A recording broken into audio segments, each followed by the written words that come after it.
హిందూ ధర్మం పేరు మీద హిందువులు చేస్తున్న పని ఏంది? ధర్మ ప్రచారం, ధర్మ రక్షణ. ధర్మ ప్రచారం, ధర్మ ప్రచారం, ధర్మ రక్షణ.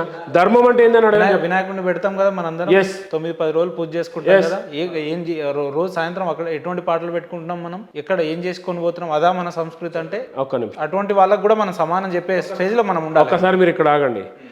నా నా నా ఇంటర్వ్యూ భక్తి వన్లో ఉంది. భక్తి వన్లో నా ఇంటర్వ్యూ ఉంది, మీరు చూడండి కావాలంటే. ఈ వినాయక మండలి ఎలా నిర్వహించుకోవాలి క్లియర్ కట్గా చెప్పాం. మీరు అన్నట్టుగా కొన్ని చోట్ల జరుగుతున్నాయి, జరగట్లేదని నేను ఇప్పుడు కూడా చెప్తున్నా. కొన్ని చోట్ల జరుగుతున్నాయి తెలిసి తెలియక. జరుగుతున్నప్పుడు వారికి చెప్పాల్సిన బాధ్యత మాది కాబట్టి చెప్తున్నాం, వాళ్ళకి అవేర్నెస్ ఇస్తున్నాం. బాబు వినాయక మండపం అంటే మీలాంటి హిందూ పరిరక్షకులు అంటే కేవలం ఇతర మతస్థులనే కాకుండా మన దాంట్లో ఉన్న లోపాలను కూడా ఎత్తి చూపితే, లేదంటే వాళ్ళ మీద కూడా కార్యాచరణలు తీసుకుంటే బాగుంటుంది అనేది నా ఉద్దేశం. 100%గా ధర్మం విషయంలో ఎవడు తప్పు చేసినా మా దృష్టిలో ఒక్కడే. ఇటు మనవాడు తప్పు చేసినా అటు వాడు తప్పు చేసినా మా దృష్టిలో ఒక్కడే. ఎందుకు చెప్తున్నాండి ఈ మాట? మనకు రాజ్యాంగం ఏం చెప్పిందంటే అందరినీ గౌరవించాలా, అందరినీ గౌరవించాలా. మనల్ని కించపరిచినప్పుడు గౌరవించే సమస్య లేదు, ఎవడైనా సరే.